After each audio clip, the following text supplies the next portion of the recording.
como atrair ou como encontrar um homem honrado, mesmo se você tiver passado por um divórcio, por uma traição ou por um trauma. Desvendar com Deus, com o divino, com o sagrado, como eu sempre falo, o que tem de melhor em nós, e quem revela isso para nós é Deus. É possível a gente redefinir o que eu buscava num parceiro, e não apenas eu atrair uma pessoa honrada, mas também eu me tornar uma pessoa honrada, que vive de acordo com esses valores que eu tenho um alto desejo, um altíssimo desejo. Então, uma coisa que é muito comum a gente vê na maioria das pessoas, as pessoas querem uma pessoa muito boa para casar, elas querem uma pessoa muito boa para conviver, elas querem uma pessoa muito boa para estar do lado delas no dia a dia, uma pessoa leal, uma pessoa ponta firme, uma pessoa que aguenta os trancos e barrancos, como a gente pode dizer. Só que ela não é essa pessoa, ela quer uma pessoa melhor do que ela. E isso é um grave ou um gravíssimo problema. Você quer uma pessoa que é melhor do que o que você é hoje? Impossível isso de acontecer. Isso significa então que eu sempre vou atrair alguém que tem uma maturidade espiritual parecida com a minha. E isso é uma realidade dura, amarga, severa e difícil de engolir. Mas é uma verdade muito forte. As pessoas que a gente se relaciona, elas estão em um nível de maturidade espiritual muito parecida com a minha. Muito parecida com a minha. Tá? Ah, mas a pessoa que eu estou me relacionando é muito diferente de mim. Ela pode ser diferente nas atitudes, mas os valores estão no mesmo nível de graduação aos que eu estou. Uma frase que talvez seja bastante impactante, que homens e mulheres honradas e honrados, eles não são sorte, mas eles são reflexo da pessoa que você é e está disposta a ser no longo prazo para atrair. Isso é muito verdade. Eu queria que a gente pensasse um pouquinho sobre essa frase. Homens e mulheres honradas não são sorte.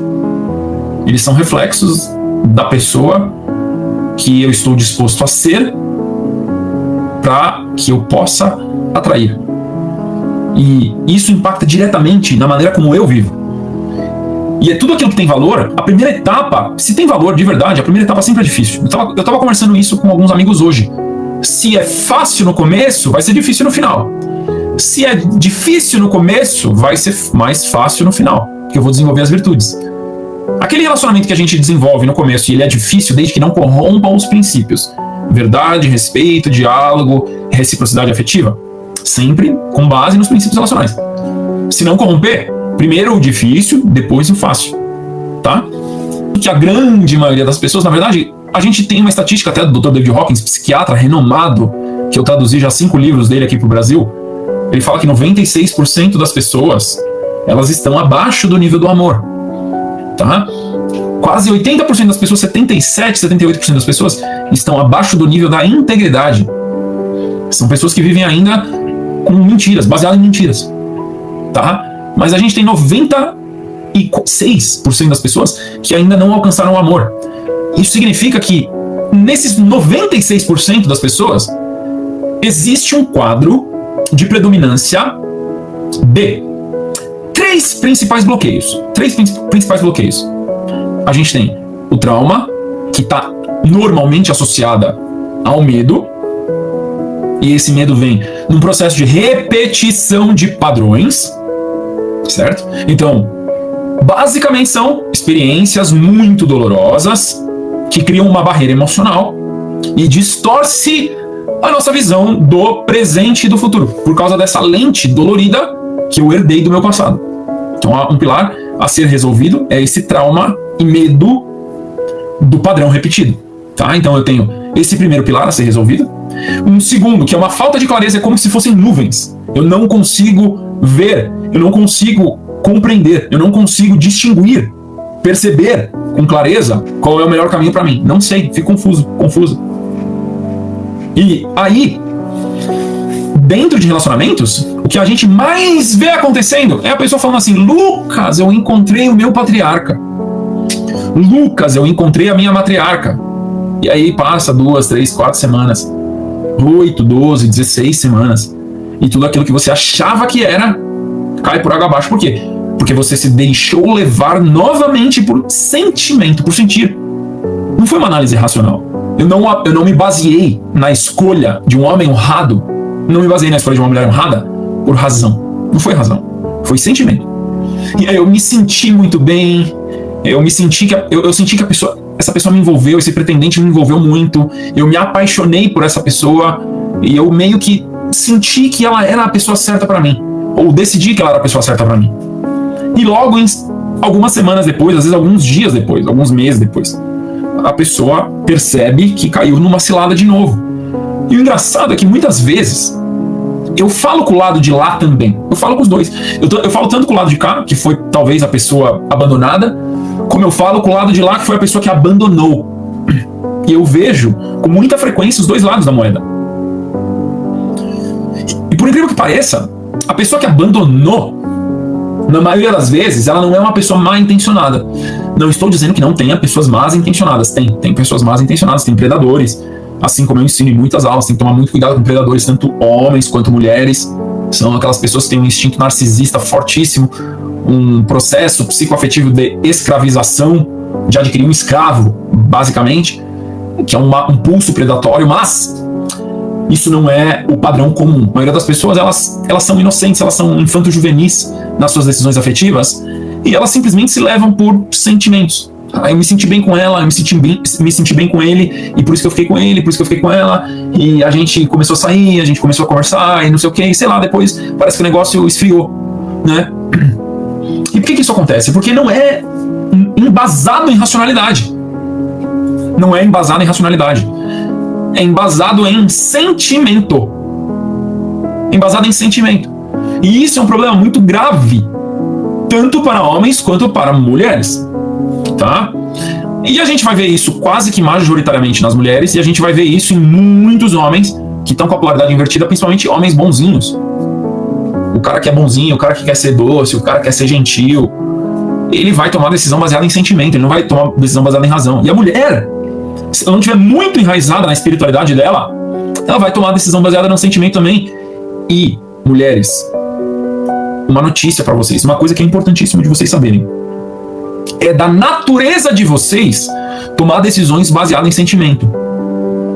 Só que não no processo de cortejo, não no processo de solteira, quando você não está com um parceiro de vida, com um marido, com um homem do seu lado fixo. Não é. Relacionamento monogâmico.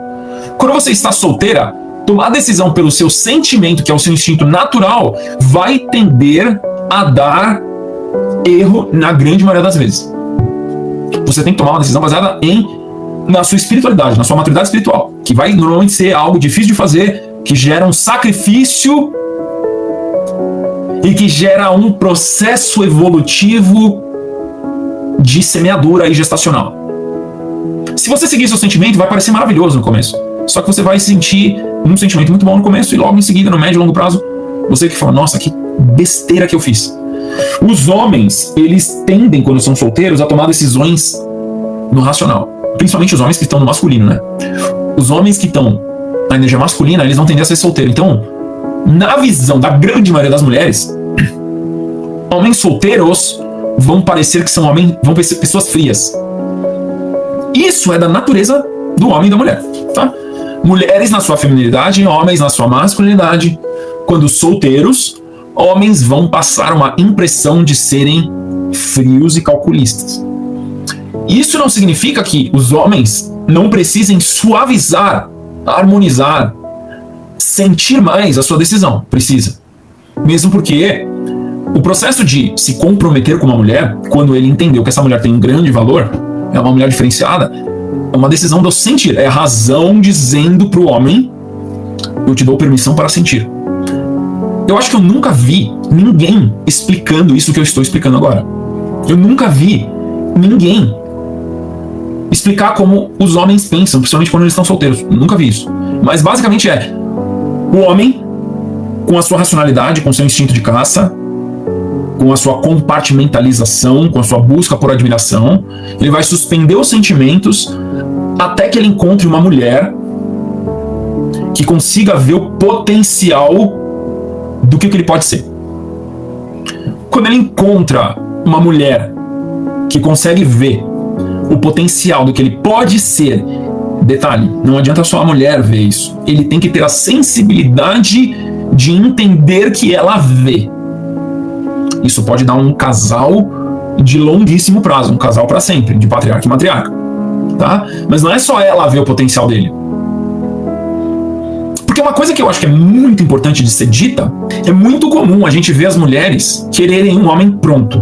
Elas querem um homem pronto, que é um homem que está seguro financeiramente, que tem abundância de recursos financeiros, um homem que tem ambição, que é grande, né? Um homem que é líder, um homem que é honrado. Só que quando você olha um homem que está pronto, um homem que está feito, você tem que ser uma mulher feita também. E isso é uma coisa muito rara de você ver dentro da vida de solteiro. Porque a vida de solteiro ainda, você não pagou os pedágios necessários para você ser o homem, o melhor homem que você pode ser, nem a melhor mulher que você pode ser. É muito difícil você ser o seu potencial máximo como solteiro ou como solteira. E isso é uma distorção que eu vejo que é muito comum nas mulheres. São as mulheres quererem um homem pronto, tá? Esse é o primeiro nível. Talvez esse seja a visão da mulher mais imatura. Ela quer o cara pronto. Ela quer o cara pronto. O cara próspero. É o cara com aquele físico de, sei lá, de crossfiteiro, barriguinha de tanquinho. É o cara que é alto. É o cara que é líder comunitário. É o cara que é empresário, que ninguém manda nele. É o cara que manda em todo mundo. Isso é uma visão estereotipada, claramente. Mas é uma visão que eu estou querendo adquirir o produto no mercado de relacionamentos que é o mais desejado, que é o produto pronto. Esse produto, normalmente, quando a gente fala de pessoas, esse é um produto normalmente que já está adquirido por alguém. Esse é uma pessoa que está casada. E exatamente a mesma coisa com mulheres. As mulheres do mesmo nível equivalente também estão casadas. Estão com famílias estruturadas. Os homens também. A gente tem, num segundo nível, acima desse, a gente tem aquelas mulheres que já têm uma certa sensibilidade. Essa já não é uma mulher imatura. Mas essa já é uma mulher com um certo nível de maturidade, que é uma mulher que consegue ver o potencial que o homem, que o parceiro, que o cônjuge dela tem. Essa capacidade de ver o potencial que o cônjuge tem, principalmente para as mulheres, né? É algo que é nobre, é muito nobre. E isso pode fazer algumas mulheres acreditarem em alguns relacionamentos. Em alguns momentos isso se paga e ela tem um retorno sobre isso, e muitas vezes ela cai numa fria, tá? Quando que dá certo e quando que dá errado? Dá certo quando ela vê o potencial do homem e o homem vê o potencial dele também. Ele tem a mesma visão que ela. Ele acredita, ele entende, ele compreende e ele luta pela visão que ela tem dele, só que aquilo é uma verdade para ele. Quando que dá errado? Quando só ela vê o potencial dele. Aquele potencial que ela vê nele, ele não vê. Ele desperdiça. Ele desperdiça no bar, ele desperdiça no futebol, ele desperdiça nos amigos, ele desperdiça em qualquer coisa da vida. Esse é o segundo nível, tá? Uma mulher que vê o potencial do homem, com que ela tá, e muitas mulheres veem realmente o potencial do homem que está do lado dela. Ela fala, cara, esse cara poderia ser muito grande. Mas a pergunta que você tem que fazer nesse cenário é, mas ele vê o potencial que ele tem? Ele consegue entender quem ele pode ser? E isso é a diferença do segundo para o terceiro nível, onde não só ela vê, mas como grande auxiliadora idônea, ele vê, e não só vê, como ativa e usa isso no dia a dia como um homem honrado. Então a questão não é que ela consegue ver o potencial, mas a questão é que ele ativa e usa esse potencial que ela vê. E normalmente a mulher vê antes, tá? Então, esse segundo ponto, que é um bloqueio principal da grande maioria das mulheres, é um bloqueio de falta de clareza sobre o que é um homem honrado. A maioria das mulheres não tem essa clareza que eu acabei de explicar aqui. E isso normalmente acontece por causa do terceiro grande bloqueio, que é uma baixa autovalorização. Uma baixa autoestima, uma baixa capacidade de compreender que o que eu faço tem grande valor, que a feminilidade é valorizada, né? Que um homem de valor quer isso. A incapacidade de compreender o que um grande homem busca numa grande mulher.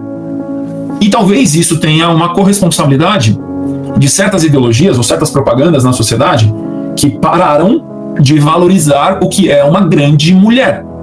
O que é esse feminino poderoso que eu chamo de matriarca. E esse é um dos grandes legados que eu quero deixar, é que todas vocês que são minhas seguidoras e alunas saibam que é uma matriarca. Uma matriarca é uma mulher muito feminina, uma mulher muito sofisticada, é uma mulher honrada, elegante, uma mulher diplomática, uma mulher delicada, uma mulher graciosa. Essas características todas são naturais para uma matriarca. É a maneira como ela é no dia a dia dela. Então, a gente tem dentro desse processo de entender o que o homem honrado é e como atrair esse homem honrado, eu primeiro preciso desbloquear os meus traumas, a minha falta de clareza sobre o que é um homem honrado, como eu acabei de também explicar, e também a minha autoestima, que pode estar bloqueando. Eu estou falando principalmente para as mulheres, mas isso serve também exatamente igual para os homens, tá? Com isso, a gente precisa saber identificar as nossas particularidades, os nossos bloqueios, e esse é o primeiro passo para curar as nossas neuroses e traumas e se libertar deles.